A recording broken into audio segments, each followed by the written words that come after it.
The rain in Springfield did not fall. It hammered. It struck the roof with a rhythmic, percussive force that vibrated through the floorboards and into the marrow of the house. Every drop sounded like a heavy finger tapping against the shingles, a relentless, frantic cadence that refused to let the air settle. Outside, the streetlights were dying, flickering out one by one as the storm surged. The darkness was not merely an absence of light. It was a physical weight, pressing against the glass, thickening the air until every breath felt labored. Trees groaned in the wind, their branches scraping against the siding like claws searching for a way inside. There was no horizon, only the swirling gray curtain of the downpour that erased the world beyond the porch. The gutters overflowed, spilling water in thick, muddy sheets that pooled around the foundation. The house stood isolated, a small, fragile island surrounded by a rising, churning sea of shadows. Every window rattled in its frame, a constant, metallic chatter that underscored the silence waiting in the corners of the rooms. The storm was not just passing through, it was claiming the space. It was waiting for something to break. The front door creaked open, and Leo stepped out onto the porch, his mother close behind. She kept a hand firmly on his shoulder, her fingers digging into his skin. The air outside was freezing, thick with the smell of wet asphalt and ozone. Leo looked out at the street. The storm had swallowed the neighborhood whole. Streetlights were mere smudges of orange light, struggling against the deluge. He gripped the wooden railing, the paint peeling under his palms, and watched the water cascade off the roof in a solid, heavy curtain. His mother did not speak. She stood perfectly still, her gaze fixed on the end of the driveway where the light faded into total shadow. She leaned forward, squinting, trying to pierce the wall of rain. Nothing moved. The street was empty, save for the rhythmic pulse of the storm. Leo felt the house behind them, a dark, hollow shell, and the porch felt like the only solid ground left in the world. He shifted his weight, his boots clicking against the wet wood.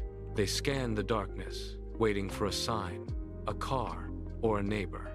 But the rain only intensified, blurring the edges of the world. The rain continued its relentless assault, turning the street into a blurred, shifting gray void. Leo blinked, trying to clear the water from his eyes, his gaze fixed on the point where the driveway met the road. His mother shifted her weight, her hand still locked on his shoulder, her breathing shallow and sharp against the roar of the storm. Then, the darkness fractured. A splash of neon yellow cut through the gloom, vibrant and impossible against the muted tones of the night. It was a sharp, jagged streak of color that seemed to hum with its own unnatural intensity. Leo froze. The color didn't belong in the storm. It didn't belong in the street. It was a beacon of artificial light that refused to be swallowed by the deluge. As his eyes adjusted, the shape resolved into a figure standing perfectly still at the very edge of the driveway. A deep hood pulled low over the head obscured the face, turning the upper half of the body into a void. The figure was a static point of focus in the chaotic, swirling weather. The man did not move. He was a statue of wet, neon fabric, anchored to the asphalt by the weight of the downpour. Leo watched the water run off the edge of the hood, a steady, rhythmic drip that seemed to count down the seconds. The man stood with his feet planted wide, his posture rigid, defying the wind that whipped the surrounding trees into a frenzy. He was staring. Even with the face hidden in the deep shadow of the hood, the intent was physical, a pressure that pushed against the porch railing. Leo felt the hair on his arms stand up. He tried to look away, to focus on the rain or the dark house behind him, but his eyes were drawn back to that splash of yellow. The man tilted his head a fraction of an inch, a slow, mechanical movement that felt like a predator gauging distance. There was no hesitation in his stance, no confusion. He was waiting for them to acknowledge him. The man remained locked in place, his focus unwavering, his presence a jagged spike in the night. Every second that passed stretched the tension. The mother moved first. She did not speak, but her hand clamped onto Leo's shoulder with enough force to bruise. She pulled him back, her boots scraping against the wet porch wood. The transition from the open air to the threshold felt like stepping into a different world. She shoved him through the door, her movements jagged and uncoordinated. The door groaned as she pushed it, the hinges protesting the sudden, violent motion. She spun around, her back hitting the wood, and reached for the lock. Her fingers were slick with rain, sliding off the metal latch in a frantic, useless motion. She wiped her hand against her side, took a breath that sounded like a sob, and tried again. The latch caught. She slammed the deadbolt home. The sound of the metal bolt sliding into the frame was sharp, a definitive, final metallic click that echoed through the small hallway. It was a thin barrier, a sliver of steel against the vast, dark storm outside, but it was all they had. She leaned her forehead against the door, her chest heaving. She reached out, her hand trembling, and gripped Leo's arm, pulling him further into the dim light of the living room, away from the glass. The silence inside the house lasted only a heartbeat. Then, the sound began. It started as a low, guttural vibration that seemed to rise from the porch boards, then sharpened into a jagged, relentless scream. It was not a cry for help. It was a raw, discordant noise that tore through the rhythm of the rain. Leo flinched, his shoulders hunching toward his ears. The mother moved instantly, her hands cupping the sides of his head, pressing his palms against his ears to block the sound. It did not work. The scream was too loud, too close, vibrating through the very frame of the house. The man was shouting words, but they were lost, mangled by the thunder and the sheer intensity of his delivery. He was pacing now. The sound of his boots shifted from the porch to the side of the house, a heavy, rhythmic thudding that tracked his movement. Every time the thunder rolled, the scream seemed to grow sharper, more desperate, more violent. It was a chaotic, unintelligible barrage that filled the hallway, turning the air inside the house cold and thin. The mother stood rigid, her eyes fixed on the door, her breath coming in shallow, jagged gasps. She did not move. She did not speak. She simply held Leo against her, waiting for the sound to stop. But the man only screamed louder, his voice a serrated edge cutting through the storm. The mother reached for the wall switch. Her fingers brushed the plastic, clicked it down, and the living room vanished. The sudden absence of light was absolute, a heavy weight that pressed against their eyes. She did not wait for her vision to adjust. She grabbed Leo's hand, her grip tight and damp, and pulled him toward the master bedroom. Every floorboard beneath their feet seemed to scream in the silence. She pushed the bedroom door open, ushered Leo inside, and pulled the door shut until the latch clicked. The room was a tomb of shadows. She guided him toward the bed, and they sank down onto the mattress, pulling the blankets up to their chins. The darkness here was different. It was thick, suffocating, and it seemed to amplify every sound from the storm outside. The rain drumming against the roof became a rhythmic, relentless assault. The wind whistled through the eaves, a low, mournful sound that twisted into something sharper, something that mimicked the cadence of a human voice. They sat perfectly still, their breathing synced in a jagged, shallow rhythm. Every time the house groaned under the pressure of the wind, they flinched. Minutes stretched into hours, or perhaps only seconds.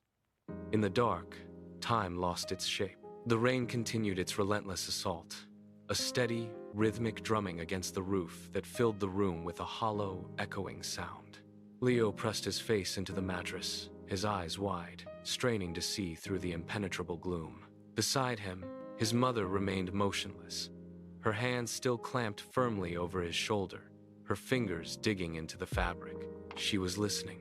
Every time the wind gusted, rattling the window panes, she would stiffen, her breath catching in her throat. Was that a footstep on the porch, or just the house settling under the weight of the storm? She could not tell. The uncertainty was a physical weight, heavier than the darkness itself. Outside, the world had vanished, replaced by the chaotic symphony of water hitting wood and metal. They sat in the center of the bed, a small, fragile island in a sea of shadows. The air in the room grew stale, thick with the scent of damp wool and fear. The hours of rigid silence finally eroded their resolve. The mother's hand, once a firm anchor on Leo's shoulder, began to tremble with fatigue. Her fingers slowly uncurled, sliding away from the fabric as her body slumped against the headboard. The adrenaline that had kept them upright for so long began to ebb, replaced by a heavy, leaden exhaustion that pulled at their eyelids. Leo fought it, his eyes burning as he scanned the blackness. But the rhythm of the rain was a hypnotic, relentless drone. It hammered against the roof, vibrating through the floorboards and into the very frame of the bed. His mother's breathing deepened, becoming a ragged, uneven sound that signaled she had finally drifted into a shallow, fitful sleep. Leo remained awake for a few moments longer, his heart still thumping a frantic, irregular beat against his ribs. He watched the shadows, waiting for them to move. Eventually, the exhaustion won. His head tipped forward, his chin hitting his chest, and he slipped into a state of semi-consciousness. The boundary between the bedroom and the nightmare dissolved. Leo was no longer in the master bedroom. He was back on the porch, staring at the rain. The storm had turned into a thick, oily curtain of gray. Then, the yellow appeared. It was a sharp, unnatural smear of color against the gloom, moving with a fluid, predatory grace. It drifted toward the window, a sleeve of heavy, slick material that pressed flat against the glass. Leo watched, paralyzed, as the fabric flattened and stretched, molding itself to the pane. Behind the glass, a pair of eyes emerged, unblinking and fixed on his own. They did not look like human eyes. They were dark, reflective pools that seemed to drink the light from the room. Leo tried to turn his head, but his body refused to obey. He was anchored to the spot, his breath hitching in his throat as the yellow shape began to pulse. It moved in time with his own heartbeat, expanding and contracting. He felt the cold of the glass radiating through the wall, a biting chill that seeped into his skin. The figure outside leaned closer, the yellow fabric bunching up at the latch. He was trapped in the gaze, unable to wake, unable to scream, as the yellow presence pressed closer, blurring the glass until the entire world turned that sickly shade of neon. Leo's eyes snapped open. The transition from the suffocating yellow of the dream to the pitch black of the master bedroom was violent, leaving him gasping for air. He sat bolt upright, his skin prickling with a cold, damp sweat that clung to his back. His breath came in shallow, jagged hitches, each one sounding like a roar. In the absolute silence of the room, he stared into the darkness, his eyes darting toward the window, half expecting to see the neon fabric still pressed against the glass.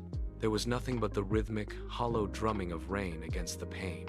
He shivered, a deep, bone-rattling tremor that he could not suppress, and pulled his knees to his chest. The room felt larger, colder, and infinitely more exposed than it had before he slept. He looked at his mother, who remained slumped in a heavy, unnatural slumber, her chest rising and falling in slow, rhythmic intervals. She was unreachable, locked in her own exhaustion. Leo pressed his palms against his eyes, trying to scrub away the lingering image of the yellow sleeve, but the sensation of being watched remained. He turned his head slowly, scanning the corners of the room. The silence in the room was heavy, broken only by the erratic thrum of his own pulse. Leo remained huddled on the edge of the bed, his gaze locked on the window pane where the rain streaked like tears. He did not move until a hand touched his shoulder. It was his sister. She had been watching him from the corner of the room, her eyes wide and alert in the dim light. She did not speak.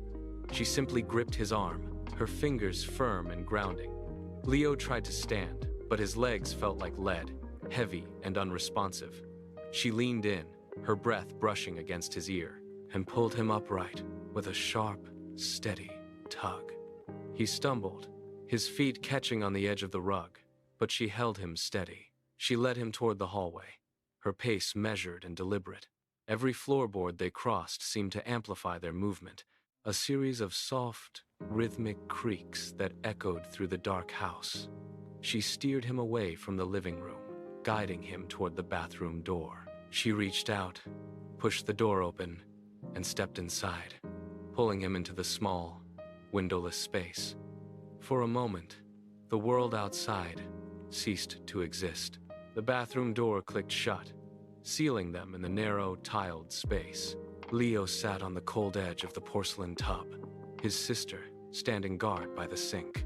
The silence was absolute, a heavy weight that pressed against his eardrums. He watched the reflection of the hallway in the cracked mirror, waiting for a flicker of movement. Then, the house groaned. It was not the usual settling of wood or the wind against the eaves.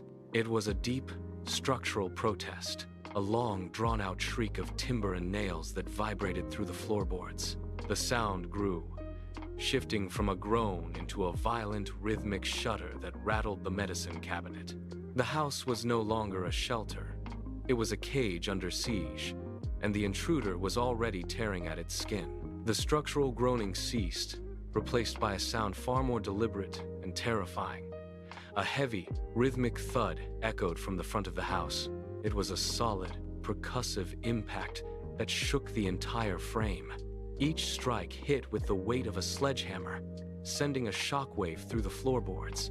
The doorframe groaned in protest, the wood splintering slightly under the repeated, heavy force.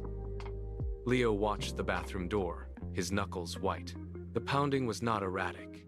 It was measured, a slow and steady cadence that vibrated through the walls.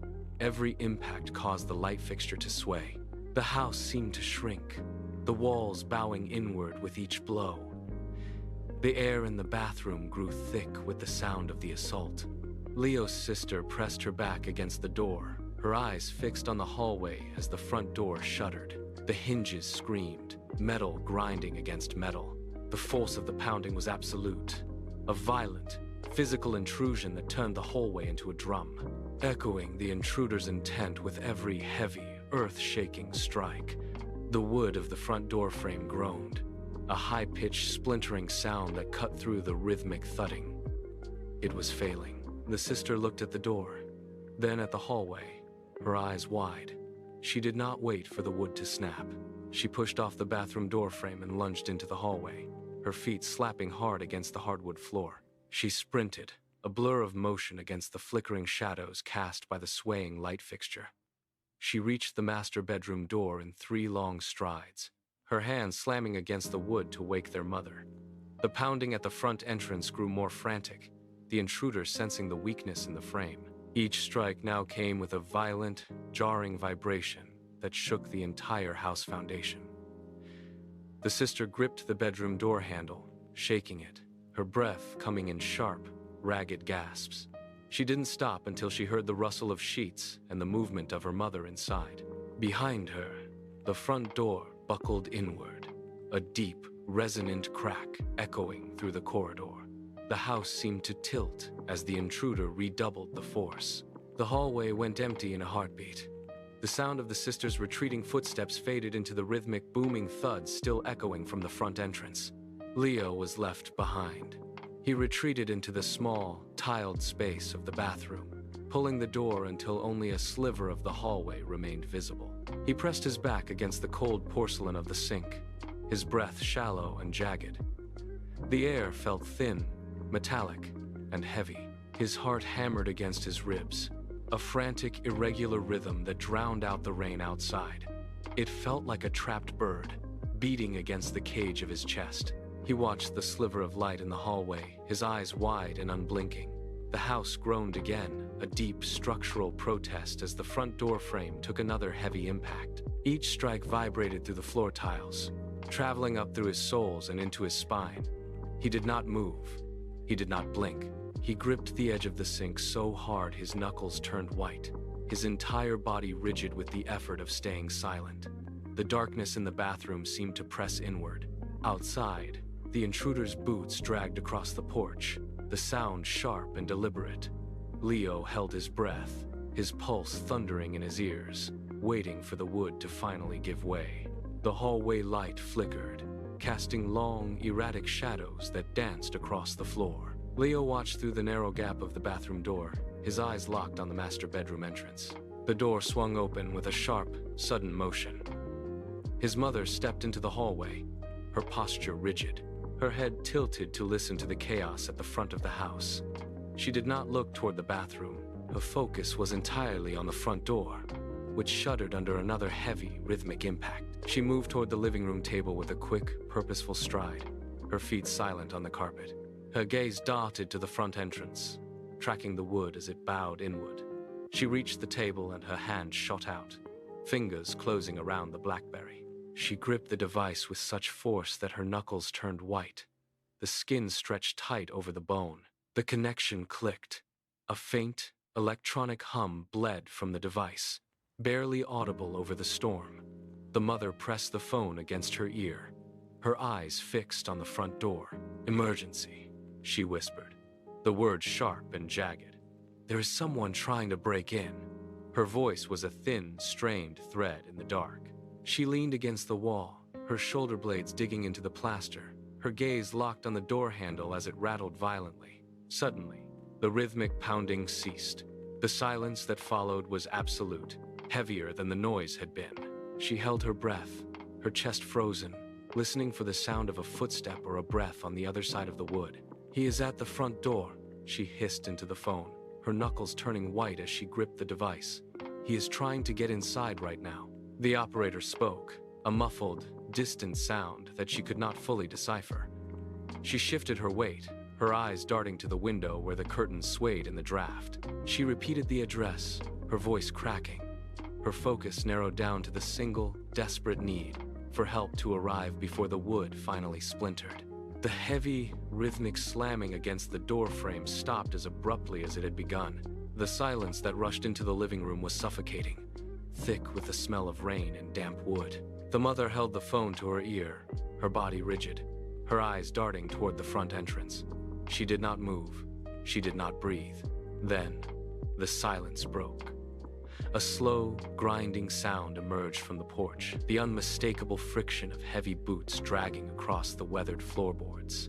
It was a deliberate, sliding noise, moving from the center of the porch toward the side of the house. She tracked the sound through the wall, her head turning slowly to follow the movement outside.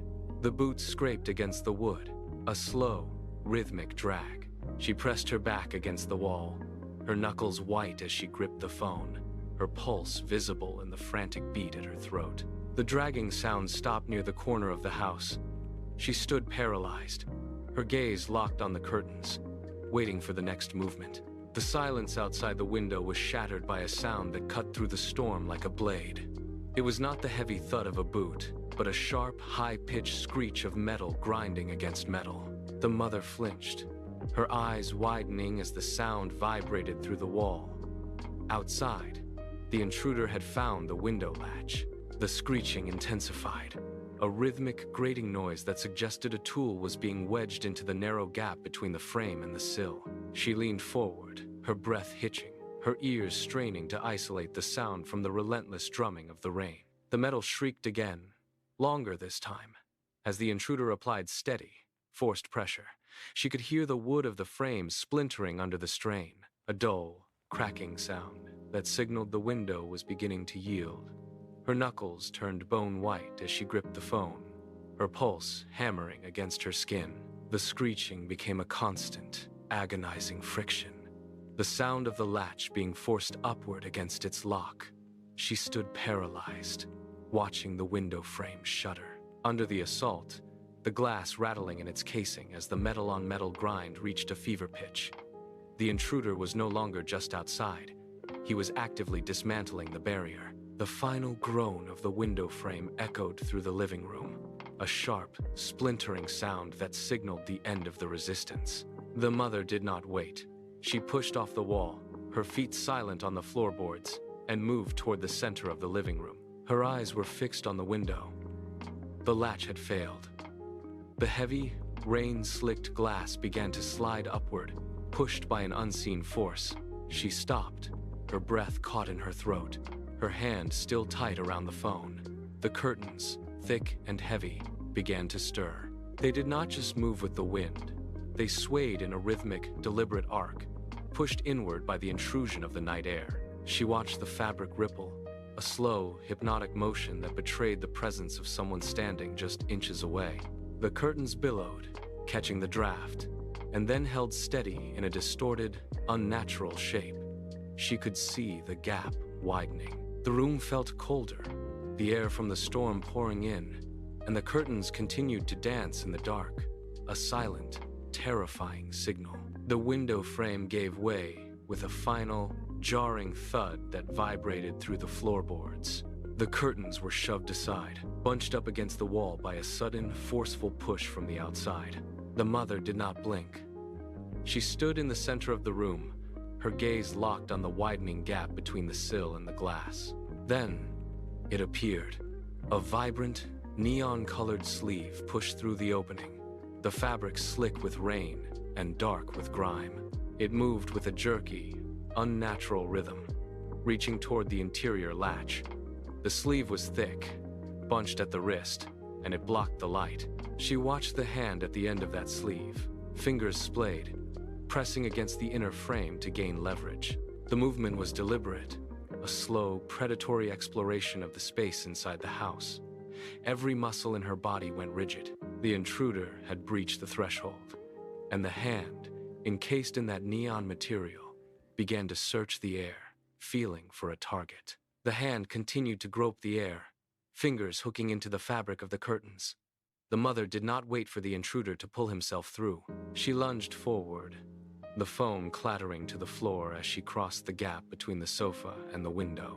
She planted her feet, her weight shifting, and opened her mouth.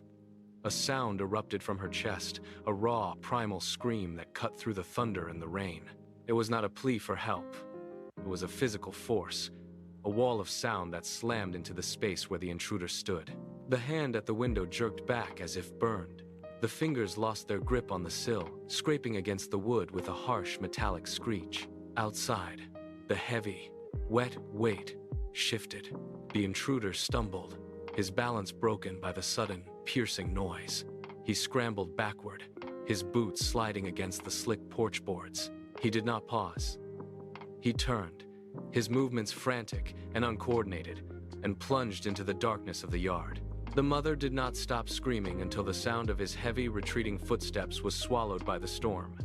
She stood at the window, chest heaving, her eyes fixed on the empty space. The house was silent, save for the rhythmic drumming of rain against the glass. The mother did not move from the window. She kept her eyes locked on the dark void of the yard, her hands gripping the sill until her knuckles turned white. The adrenaline began to ebb, replaced by a cold, hollow tremor that shook her frame. Then, a new sound emerged from the distance. It was faint at first, a thin, oscillating whine that fought against the heavy roar of the downpour. She strained to listen. The sound rose, shifting from a distant hum into a sharp, piercing wail. Sirens. The pulse of the approaching cruisers grew louder. She let out a breath she had been holding for minutes. The house seemed to vibrate as the sound intensified. The cruisers rounded the corner, their tires splashing through deep puddles, and surged into the driveway. Doors slammed shut. Heavy, measured footsteps crunched on the gravel. The perimeter of the house was being secured. The officers did not linger at the front door. They moved with practiced efficiency toward the window where the intruder had made his stand. One officer raised a heavy flashlight, the beam cutting through the rain to strike the frame. The light revealed the damage immediately. Deep, jagged gouges scarred the wood, splintering the surface where a tool had been forced against the latch. The metal was bent, the paint chipped away in long, raw strips. It was a testament to the force used to break the seal of the house. The officer traced the marks with a gloved finger, his expression unreadable in the harsh glare. He then lowered the beam to the porch floor. The wood was soaked, but the mud tracked across the boards was thick and dark.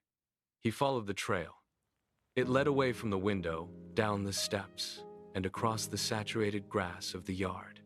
The footprints were deep, indicating a heavy stride and a hurried pace.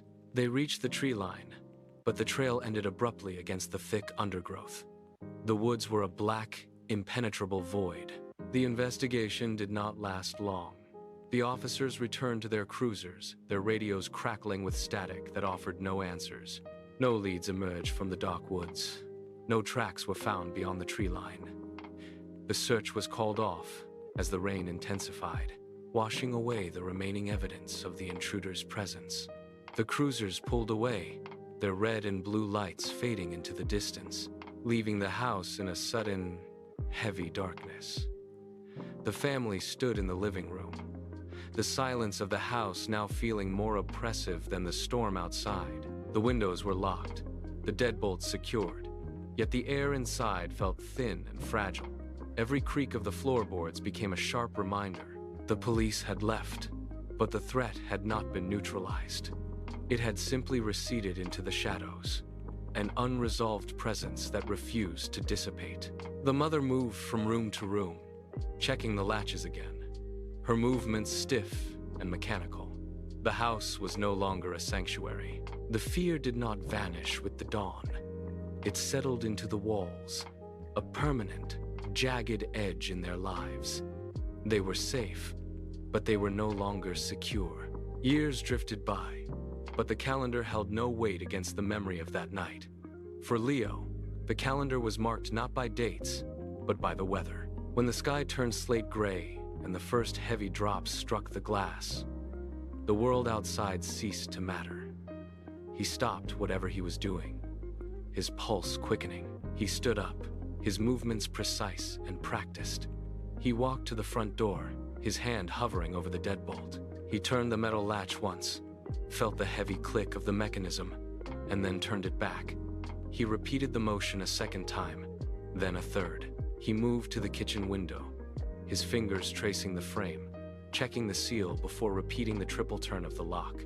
He went to the back door, the floorboards groaning under his weight, and performed the same sequence. His breath remained shallow, his eyes scanning the perimeter. He was not checking for an intruder. He was checking for the absence of one. The house was secure, the locks were engaged, yet the tension never slackened. He stood in the center of the hallway, listening to the rain, a prisoner of his own caution. Every lock was a barrier against a ghost that had never truly left. The final lock clicked into place, a heavy, metallic sound that echoed through the quiet house. Leo stood before the living room window, his palms pressed against the cool glass. Outside, the storm had reached a fever pitch. The rain blurred the world into a chaotic smear of gray and black, turning the driveway into a river of shifting shadows. He did not move away. He could not. His eyes remained fixed on the edge of the woods, scanning the dark perimeter where the trees met the lawn. A sudden flicker of light from a distant street lamp caught his attention, and for a heartbeat, his breath hitched in his throat. He leaned forward, his forehead touching the pane, his muscles coiled and ready to bolt. It was only a reflection, a trick of the storm, but the surge of adrenaline left his hands trembling. He waited. He knew the man was not there, yet the logic of the present could not silence the memory of that night. He was perpetually poised for the return of that singular, vivid splash of neon yellow. The darkness outside seemed to pulse with the possibility of a figure emerging from the gloom. Every gust of wind against the siding sounded like a heavy boot on the porch. Every drop of water hitting the glass felt like a finger tapping for entry. He remained there, a silent sentinel in his own home, watching the rain and waiting for the color that had defined his life. The storm continued to howl, and Leo continued to stare, trapped in the infinite, agonizing moment before the knock that never came.